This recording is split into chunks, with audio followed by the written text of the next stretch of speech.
Well, I feel much more comfortable in this service. In the first service, I had to follow the most eloquent 16-year-old I've ever heard explain God's grace and love to a full packed sanctuary, and then I had to follow that. So I'm grateful to not have to follow Sean Meehan this morning here in this service. This morning we are continuing the series, Won't You Be My Neighbor? We have been talking about this idea of hospitality, of loving our neighbor, and how we might live into that more fully as we seek to build a closer and stronger community. Last week we talked about the importance of the individual and being a steward of all that God has given us and entrusted us with as we love our neighbors. And throughout the series we've been talking about creative ways that we might bring our neighbors into our homes and into our lives. One of the best ways that you can do that, one of the number one best ways you can do it, is by sharing a meal together. There is something about breaking bread with friends and neighbors that draws us into closer relationship. We see this throughout the Bible. The Bible is seemingly obsessed with food. I think that's one of the reasons I like it. So am I. From feasts and sacrifices in the Old Testament to Holy Communion and Jesus' table mates and table manners in the New Testament, Scripture loves to put diverse people at a table together, sharing a meal. But the idea of having people over to our homes can be problematic for some of us. The idea sounds great in theory, but in practice it strikes fear into the hearts of many. Because when you have people into your home, they're going to see. They're going to see my house. They're going to see my children and their natural environment. They will see how I live. They will see my mess. And I must confess that this is an issue for me. I confess to you that our house does not always look like a Better Homes and Gardens photo shoot. We have 2 daughters who leave trails of clothing, toys, dishes everywhere they go. I myself am partial to stacks of mail and magazines. I love to cook using every dish in the kitchen, and then I don't clean up after myself sometimes. Despite Denise's best wishes, we are not always what I would call guest ready. Perhaps you too have panicked at the thought, the news, when someone calls and says, I'm just going to drop by. In our house, panic sets in. You're vacuuming and you're dusting and you're throwing clothes in the rooms and shutting doors and throwing dishes from the sink into the dishwasher. You're tossing toys into the backyard. You're spraying Febreze on the couch, on the dog, on the kids, little spritz for yourself, because you need to make people believe that your house always looks like this. When in reality, you've got kids and a job, and sometimes you're too tired for it to look like Southern living. And yet, ding dong, welcome to my home. This is what it always looks like. If you've never felt this anxiety, if your house is always clean, dust-free, and you never have a dirty dish in the sink, well, this sermon may not be for you. There may be some medication for you, but not this sermon. We have a need in our society to project an image of perfection, even if our lives and our homes don't always reflect it. But this morning, I want you to hear these words from Mr. Fred Rogers, our hero here for this sermon series. Mr. Rogers says that love is not a state of perfect caring. Our scripture passage this morning is a familiar one. The story of these 2 sisters, Mary and Martha. Jesus is in the village on his way to Jerusalem. He encounters Martha, and Martha invites him to her home. And Martha, we can only guess, might be one of those people who's like the queen of hospitality. She's got it down. She's like Martha Stewart, maybe not as scary. She watches HGTV, Food Network religiously. She makes centerpieces for her table for lovely meals with multiple courses. She knows how to whip up good appetizers on short notice for drop-in visitors. She's always got fresh baked cookies. She makes her own bread from scratch. We all know this woman. She is a hospitality tornado, a force of welcoming nature that we all stand in awe of. Now I imagine her there welcoming Jesus in, bringing him into the sitting room, offering him a glass of sweet tea and asking, is there anything else that I can get you, Jesus? Jesus, her best man, she said, Jesus, you're going to have to excuse me. I need to go in the kitchen to get some things ready. She pulls out the china. She polishes the silver. Her mother taught her well, and this is not going to be a meal. This is going to be an experience.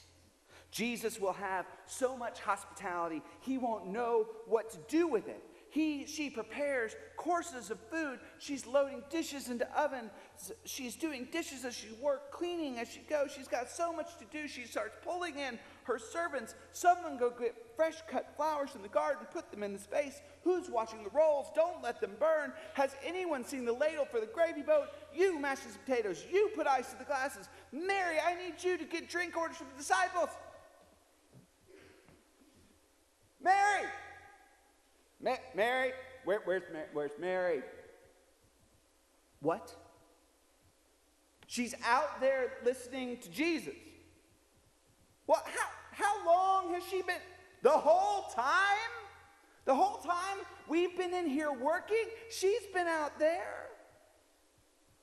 And as Martha peeks out the kitchen door, she sees her sister. Not only is she not in the kitchen, not only is she not working, she is sitting at Jesus' feet. Now, this is a big deal. In the culture in which Mary and Martha lived, this is not the place for a woman. This is the place for a man. She's breaking the rules of the Mishnah. She is bringing shame and dishonor upon Martha's house. And this brazen act of forgetting her station, her obligations, her responsibilities, her culture, her family, Martha just can't hold it in anymore. So she bursts into the room, interrupts Jesus mid-sentence and says, Jesus, tell her to get up and help me. I've been working my fingers to the bone, preparing this feast for you, cleaning the house for you, making this all nice for you. Tell her to help me. See, here's the problem in Martha's life. And I think sometimes in our modern culture, sometimes we confuse hospitality for entertaining. Rather than being invested in building relationships, we're more concerned with entertaining guests. You see, Mary gets it. She's putting Jesus before everything else, before her responsibilities, before her role, even before her sister's expectations. One of my favorite writers, Maria Goff, puts it this way. She says, hospitality is always a matter of the heart, not the condition of our homes. When we think about welcoming someone into our home, I think there's the tendency to go full on Martha. We overcomplicate, we overplan, we overproduce because we have been trained to do that by our culture. Because we don't just offer hospitality, right? We offer Southern hospitality, which is not necessarily biblical hospitality. In Scripture, it was required to offer hospitality to the stranger, to the visitor that came to your door. You welcomed them in, you fed them, you even gave them a place to stay. Now, what wasn't required was a complete overturning of your life for that guest. They ate what you had on hand. They slept where you had room. More than that was fine, but that was all that was required. As we think about that, I want you to think about how you react to the idea of someone coming into your home. If it's stressing you out, it's too much. I know. We live this at my house. We want it to be perfect. We want it to be an experience. And it might be, or it might not. Probably not. Because look, the weather's not going to cooperate. We all know that there are 8 days of perfection in the spring and the fall, and you're not going to schedule your evening on one of those days. Something's going to spill, something's going to break, something's going to burn. You will forget an ingredient at the store, the toilet will clog, the AC will go out because that's just Murphy's Law and it's the way it goes. But remember this, someone once wrote, the gospel message can be boiled down to Jesus eating good food with bad people. The perfect meal is not as important as offering imperfect love. Because imperfect love is all we've got. God's the only one who loves perfectly. Imperfect love is still love. So you have to be willing at some times to just say, welcome to my mess.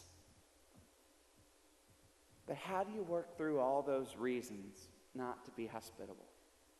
Well, I think it comes through a process of self-acceptance and confession, where you have to be able to say to people, I want you to come over, but I'm just warning you, we have kids, and my house is a wreck.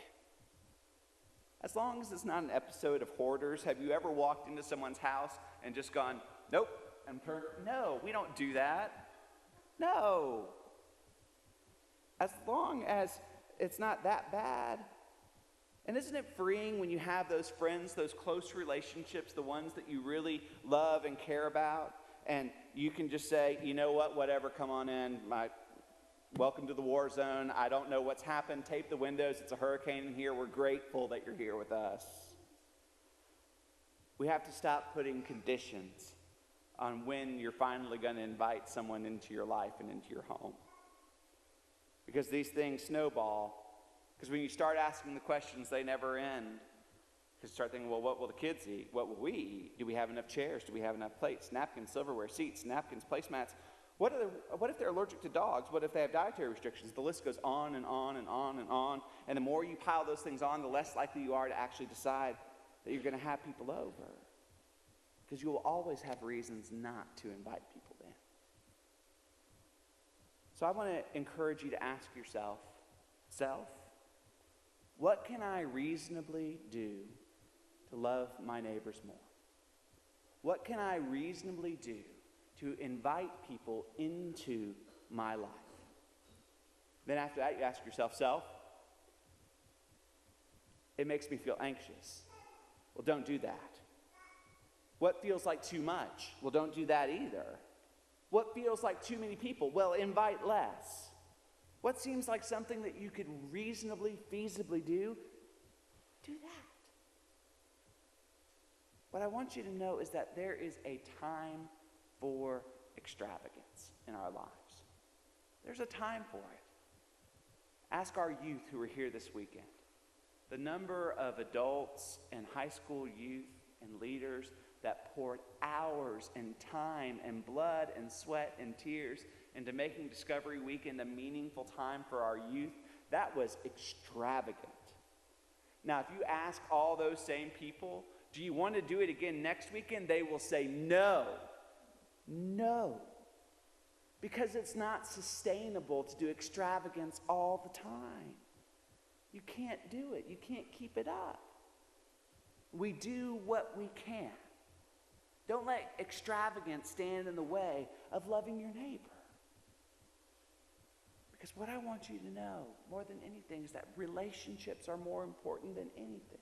That's what this is all about. It's about going from a neighbor to a friend and understanding that our relationships matter. If we are going to love God, we've got to love our neighbors.